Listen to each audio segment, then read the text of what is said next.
Assalamualaikum teman-teman semuanya, kembali bersama gue Jawab Japanese. Baiklah, seperti biasanya kita akan kembali membahas tentang episode update Ultimate Wizard. Yang kali ini kita akan membahas tentang episode yang ke-19 yang berjudul Cahaya dan Api.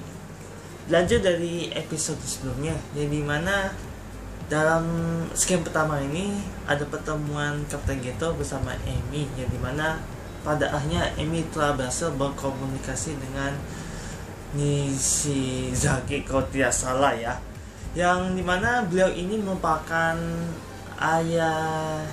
teman ayahnya si Emi pada waktu itu.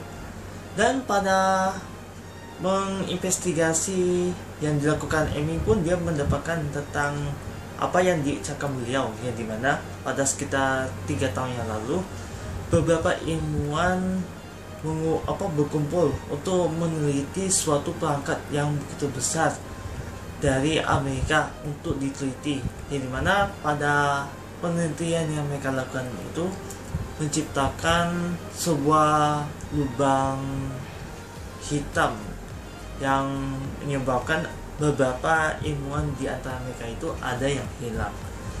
Dan kemungkinan besar juga salah satunya adalah ayahnya si Emi, yang pada waktu itu dia sedang meneliti perangkat teknologi tersebut.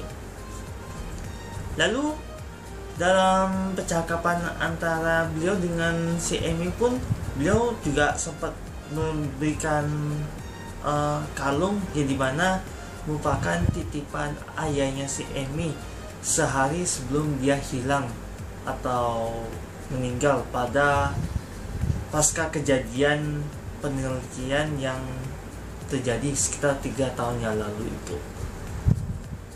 Dan kemudian dalam suatu kasus yang mereka hadapi ternyata belum selesai dari episode sebelumnya, yang dimana si Gebalga beserta Irgo itu ternyata masih hidup. Dan berdasarkan scan terakhir di episode sebelumnya, si Irgo masih ada. Namun yang lebih menunjukkan dalam penelitian GGF di tempat mereka berada, yang merupakan tempat si Gebalga itu mengeluarkan elektromagnetik yang begitu kuat di pabrik itu, ya ternyata tidak hanya sekedar mengeluarkan kekuatan itu saja, tetapi dia sedang berkembang biak dalam tempat itu, yang menimbulkan beberapa Irgo yang gimana jelaskan ya, intinya sih dalam jumlah yang begitu banyak yang ada di dalam bawah tanah itu. Dan dalam penelitian itu pun si GF jadi kewalahan dalam menghadapi situasi tersebut karena kemunculannya Gebalga dengan Irgo kembali, namun dalam ukurannya yang menjadi lebih besar 2 kali lipat dari sebelumnya. Dan pada saat itu juga si Emi beserta anggota yang lainnya pun melaksanakan tugas mereka masing-masing. Kalau untuk si Emi sendiri masih berlanjut ke kasus V99 yang masih belum terungkap sebagiannya itu. Sedangkan untuk Kapten Gento bersama anggota yang lainnya itu sedang menghadapi situasi yang cukup bahaya, yang dimana mereka pertama kalinya menghadapi monster yang cukup besar, yang ternyata gelombang keduanya itu masih belum selesai. Namun pada sebelumnya juga mereka sempat dilarang oleh Pak Haruno, yang dimana mereka semakin lama semakin tidak bisa dikontrol, apalagi dalam arahannya Kapten Gento untuk mengarahkan tim-timnya itu untuk jadi tim yang lebih baik. Apalagi dengan keraguan Pak Hano itu, yang apakah Scott itu masih bisa diandalkan atau segala macam, karena si Pak Hano ini merasa selalu si Blazer yang sering mengalahkan monster dibandingkan Scott. Ya meskipun cuma baru satu mereka mengenai Irgo, tetapi tidak secara keseluruhan seperti sebeza. Di situ beliau merasa kecewa dengan apa yang dilakukan oleh tim Scott. karena hasil yang kurang maksimal.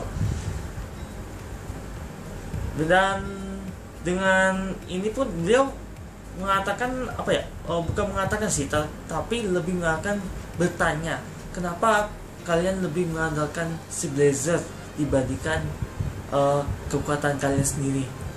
Di sini semua timnya jadi lebih jelas ya, terutama untuk si Kapten Gento, ya dimana mereka sepakat bahwa si Blazer itu sebenarnya bertarung bersama mereka selama ini, dan ditambah lagi untuk menjaga kedamaian bumi yang mereka tinggali. Sebenarnya tujuan si Blazer ini atas kemauannya sendiri itu untuk melindungi makhluk hidup yang ada di bumi, terutama untuk manusia dan juga monster. Antara kedua makhluk hidup ini yang menjadi prioritas Blazer untuk melindungi bumi yang mereka tinggali. Meski begitu, si Parno masih tetap ragu dengan apa yang mereka ucapkan itu menjadi bukti untuk mengatakan atasannya Pak Harno. Di sini beliau hanya pasrah, ya dimana pada akhirnya beliau menghiatuskan aktivitasnya tim SCAD untuk sementara waktu, alias dilarang. Kembali ke TKP, yang dimana mereka benar-benar kesulitan untuk melawan Gebaga yang ukurannya lebih besar. Apalagi Kapten Gento yang baru menjadi Blazer pun terpaksa disiksa oleh Gebaga. Tetapi bukan Gebaga sih, lebih tepatnya Blood de Gebaga, karena nama itu baru saja dinamai oleh staff yang baru saja mereka dihubungkan gitu. Apalagi dengan ukuran yang cukup besar itu jadi bikin Blazer susah mengalahkannya, bahkan dengan SGL sekalipun. Sementara waktu di suatu tempat, si Emi menyelidiki tempat V99 itu berada, yang menjadi bagian dari kasus itu, ya dimana si Emi satu-satunya anggota yang selamat dari itu, ya karena dia tidak ikut pada pertempuran itu kan, yang pada akhirnya si Ashley menghubungkan pada Emi bahwa keadaan mereka itu sedang dalam bahaya. Emi secara tidak terduga dia menemukan reaksi yang terjadi di dalam bawah di tempat gedung itu berasal, ya dimana munculnya sebuah api yang membara. Itu pun sampai membuat si Emi terpental ya, apalagi kalungnya itu sampai terjatuh. Namun tak disangka bahwa ayahnya si Emi muncul pada saat itu juga, apalagi di hari ultanya pada saat itu, yang padahalnya Emi pun yang melihat kobaran api itu yang ternyata merupakan monster Vidran itu meminta untuk membuka gerbang agar dia bisa keluar untuk menolong Blazer yang sedang dalam bahaya. Ya padanya dibimbingi oleh ayah Emi untuk membuka gerbang tersebut. Ya pada akhirnya Vidran itu terbang dengan bebas untuk bisa menuju ke tempat Blazer berada. Dan on time si Vidran telah berhasil menyelamatkan Blazer yang sedang kepanasan di dalamnya yang cukup ekstrim. Ya pada akhirnya dengan kekuatan baru, Vidran menjadi kekuatan barunya Blazer dengan nama Vidran Armor. Wah. Jadi sekarang ini si Blazer sudah memiliki Baston ya. Dan singkat pada pertarungan tersebut menampilkan cast yang sangat epic berdasarkan judul episodenya ya.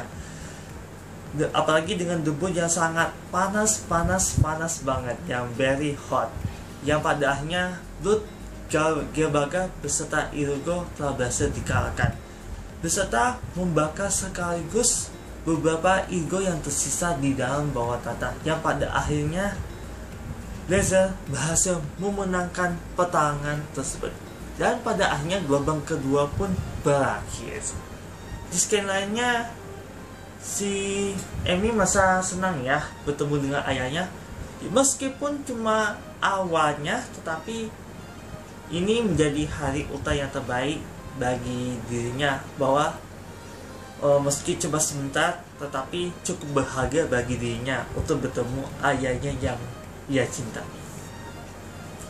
Dan secara tidak terduga juga kalungnya si Emi itu membawa dia itu menemukan kunci misterius yang menjadikan teka-teki dalam kasus P99.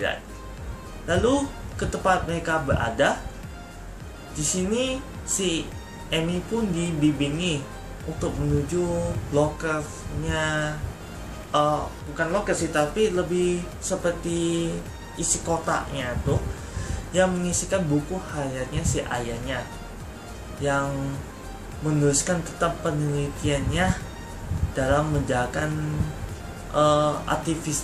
aktivitasnya sebagai peneliti dalam sehari-harinya. Pokoknya seperti daily life ayahnya itu. Akan tetapi di sini beliau yang sempat muncul di episode 14 yang pada akhirnya mengambil buku ayahnya si Emi tersebut untuk meneliti lebih detail tentang dibalik V99. Di sini pun si beliau itu bertanya kepada Kapten Ginto bahwa dia seharusnya bertemu dengan kepala stafnya itu atau atasannya alias Pak Harno. Tetapi beliau mengatakan juga bahwa sebaiknya abaikan saja karena dia baru saja diskors. Ya, pada hari itu juga seharusnya Kapten Ginto itu bertemu dengan Pak Harno, bahwa kemungkinan juga Kapten Ginto akan dipecat karena sudah beberapa kali melanggar aturan. Ya, ternyata tidak disangka juga bahwa di balik pelanggaran tersebut menimbulkan Pak Harno itu jadi diskors karena si Kapten Ginto itu berhalangan untuk hadir ke tempat itu. Namun di sini kita jadi mengangkat ke beliau itu bahwa sifat beliau itu lebih merasa begitu licik mengenai apa yang beliau rencanakan dengan buku hariannya si ayahnya Emi itu. Ya, meskipun tidak bisa merebut kembali buku harian tersebut, ya pada akhirnya cerita pada episode 19 kali ini berakhir sampai di sini. Jadi kemungkinan besar untuk proses operasi tim Scar ini masih berjalan ya, meskipun atasan mereka Pak Harno tetap diskors karena kejadian bawahan tim Scar itu yang sering melanggar aturan.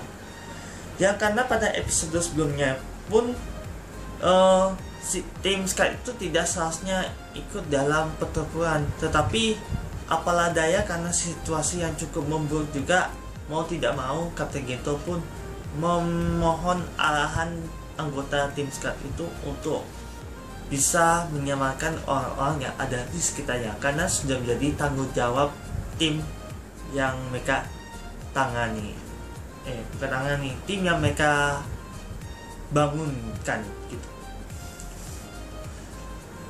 Lalu dalam proses V99 itu ternyata mereka meneliti tentang wormhole ya, dengan menggunakan perangkat yang besar dari Amerika yang merupakan teknologi yang menimbulkan kemunculan wormhole.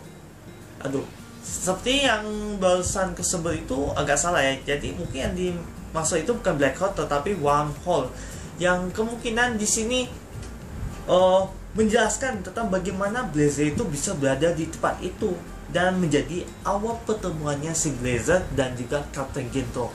Jadi dengan gini sudah terjawab ya tentang pertemuan si Blazer dengan Kapten Ginto. Ternyata dengan teknologi yang mereka teliti itu memunculkan wormhole, karena wormhole itu juga bagian dari Blazer kali ya.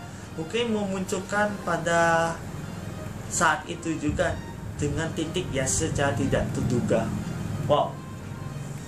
Kemudian untuk Emi yang masih meneliti P99 itu masih memecahkan misteri tentang apa yang sebenarnya terjadi, yang dimana tentang rahasia yang disebutkan Pak Harno beserta beliau yang masih misteri apa tujuan sebenarnya itu.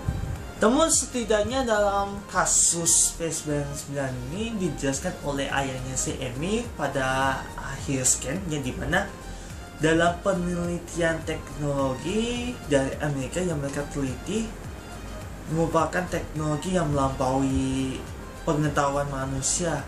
Intinya lebih tepatnya teknologi yang cukup bahaya untuk ditangani oleh manusia, apalagi dengan teliti yang menimbulkan wormhole yang melibatkan ayahnya Emi itu menghilang atau segala macam. Ya, kita gak bisa memastikan juga bahwa ayahnya Emi itu sebenarnya masih hidup atau dia sudah tiada, tetapi kita doakan saja terbaik agar dia itu ditempatkan dengan tempat yang terbaik.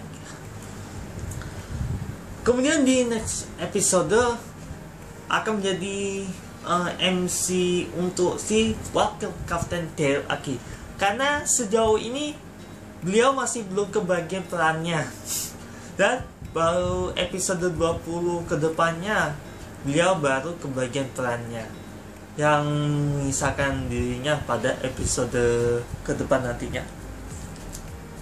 Mungkin bisa juga ke depan antara 1 dengan 2 episode ya, soalnya katanya akan ada 2 part untuk menghadapi monster yang cukup sulit untuk Blizzard, apalagi dalam menghadapi akhir episode Ultraman Blizzard nantinya. Jadi masih menyisakan 6 untuk kita bahas nantinya di next video.